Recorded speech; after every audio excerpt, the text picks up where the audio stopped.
Ladies and gentlemen, welcome back to Data Dispatch. Well, it's 100% official.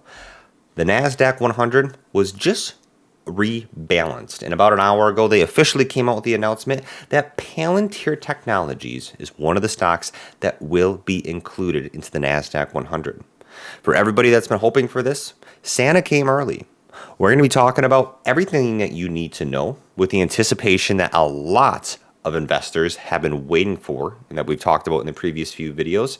Now, it's became a reality. We're going to be talking about what other stocks have came into the Nasdaq 100, what could this possibly mean for market open come Monday, and which stocks left. We've been really growing fast on the channel, and I can't thank you guys enough for all the support. So hit that like button, subscribe for daily videos, and of course, I'm not a financial advisor. I'm collecting all the data and dispatching it to you. Now, before we talk about Palantir's price action in terms of anticipation, what we saw for trading today, let's look at the quick news here before we dive even deeper. Palantir, along with MicroStrategy, another big one, and Axon Enterprises to join the Nasdaq 100. Now, just about an hour ago is when we got the official announcement of the rebalance. But when they will actually take effect in terms of trading in the market, being included into the Nasdaq 100, is going to be happening in 10 days on December 23rd. The stocks that are coming out, because the stocks are going in, we need some to come out. That is going to be Super Microcomputer, Moderna, and Illumina as part of this annual reconstitution. Before we dig deeper into some of the other stocks that are joining, getting into the details, in terms of price action, Palantir came up about 4% today. And then in the after hours, sitting right now at 76.58. A great pop-up with the anticipation, a lot of investors putting big bets that Palantir was going to be included into the Nasdaq 100, and we see it possibly facing some key resistance come Monday if this momentum continues to play out. And if we look and talking about Palantir, this is an enormous milestone. Just to think about how large Palantir has grown in terms of its recent gains, its year to date, its avenue, and its expansion with AIP into the governmental and into the commercial enterprises. You also have, of course, an inclusion into the S&P, and now that they recently joined the Nasdaq and now included into the Nasdaq 100, one of the top tracked and traded indexes from multiple different ETFs, such as the QQQ, one of the biggest for investors getting exposure to growth stocks, now have exposure to Palantir. And the fact that we also have shares of MicroStrategy that have also surged with the price of Bitcoin that we've seen recently. Let's talk about quickly what happened to the stocks that came out. Number one, Super Microcomputer actually is facing a little more heat as they face a key deadline to avoid a total delisting from the Nasdaq. The decision to drop Super Microcomputer here comes as the server maker faces a deadline by February to file a delayed annual report or face a total delisting by the Nasdaq. That is not good news.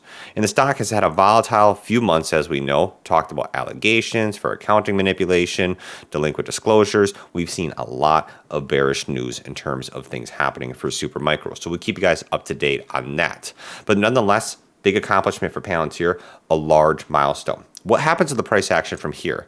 Like I said, if momentum continues, that's where we could see Palantir possibly pushing past this $80 level of resistance, or at least testing that level definitely on Monday, especially with about the 97% probability that we're going to see the Fed cut its interest rate. That's going to be more key news regarding that will be coming next week after the FOMC meeting. Now, talking about another thing that could happen. As you guys know, a big thing that happens in trading is buy the rumor, sell the news. We could, with positive news, at any point get a little bit of a correction. And that's just due to the fact that Palantir has had this large run-up. Not saying, in my own opinion that it's over. I think Palantir can still continue to accelerate. But at any time, of course, there is that large risk for downside potential just due to its large run-up, which also I don't think would be necessarily a bad thing for Palantir to stabilize a little bit. But this momentum could definitely continue Could we see another price push past 80 come Monday? What is your opinion down in the comments? Now, talking about the market, and then we'll talk about MicroStrategy a little more because that's also a big key player that gets included into the Nasdaq-100. In terms of the total market, we have the Dow Jones that actually slides for its 7th straight longest losing streak since 2020. In the broader market here, S&P 500 closes at 0%, doesn't make any gain, and Nasdaq just about up 0.1%. So nothing too crazy in terms of the broader market. We're seeing a 1.8% decline in the Dow while the S&P kind of slid right there. And talking about here, just a little bit of cooling off in the market. That is not necessarily a bad thing. We got some big Magnificent Seven, big blue chip stocks like Nvidia falling more than 2%. We have Meta that comes down more than 1%. Amazon shares marginally lower. So these are big stocks that have heavy weight on the market coming down right here. We do, though, on the bullish side, Broadcom, we'll be talking about that here in just a second, reaches a market cap of $1 trillion, rallying more than 24% after posting its fourth quarter adjusted earnings. We'll be talking about this in just a moment. But talking about cryptocurrency, what we've seen in its return, that Bitcoin proxy here, MicroStrategy now to join the Nasdaq and in the heavily traded ETF QQQ that we've been talking about, shares of MicroStrategy have soared more than 500%. And this stock has really came rebounding out of nowhere since we've seen the change in future administration, what we've seen for some of the big political players, and now we have MicroStrategy that is joining along with Palantir to get included, I would say, into one of the biggest sought after indexes in the market. Because considering the QQQ has over 325 billion in assets, shows you how much passive buying and how much exposure that large investors are trying to get at least a diversified portfolio into more growth focused stocks. So MicroStrategy will be keeping you guys up to date. And how does this move cryptocurrency? How does this do for the company? Looking at that, Broadcom here soars on a massive chip opportunity because they come out here forecasting surging AI chip sales over the next 3 years. Now, if we look at AVGO right here, look at this, up over 24% on the day at 179, 180, and then pops up here to $224 at market close. And what they basically said is that the chips could reach 60 billion to 90 billion in the fiscal year that ends in November of 2027. That compares with the 12.2 billion that it generated in the segment in fiscal 2024, a very, very large increase. And what we're seeing here is that Broadcom absolutely rallies, rocketing over 24% in intraday trading.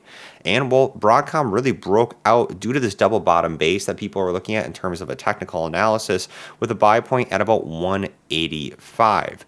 And they earned and adjusted $1.42 a share, up 28% year over year, giving investors here, they say, a reason to dream about this forecast of potential future AI surging chip sales. I mean, 60 to 90 billion going from where they are at 12 billion right now is an enormous increase. So big bullish predictions and even outlooks here from Broadcom furthering the AI rally and the AI boom. So we have some of the big companies, tech companies, more speculative companies in nature doing incredibly well today. Looking at some of the other stocks, we have SoFi coming up about 2.2% today. We've been talking about them recently on the channel. You got Google that recently has had a big influx with their quantum computing chip announcement. And of course, with Gemini 2.0 making a lot of big AI announcements, actually comes down about 1% after this large increase. Not bad. Pulling a little bit here, some profit taking, a little bit of a correction, not bad at all. And you got Tesla that's up about 4.3% today, also doing incredibly well in the market. So this leads us to where does the market go next? I think we're going to continue to see buying pressure through the rest of the year personally, due to the fact that we're anticipating, and the market's basically fully locking in another 25 basis point cut in terms of the federal fund rate. Looking at Palantir, where does Palantir go from here? I think in terms of the reaction in this news, we could see that push possibly past the $80 resistance point. I think a lot of FOMO is continuing to settle into Palantir, and what we've seen is a lot of money is sitting on the sidelines right now in terms of money sitting in these high yield savings accounts. If interest rates do cut, those percentages will go down. They're saying about $7 trillion is sitting on the sidelines. That money could be coming into the market looking to try to make more money and putting their money to work. I hope you guys have a wonderful weekend. Congratulations to Palantir. What do you make of all this news? Peace out, take care, and I'll catch you guys later.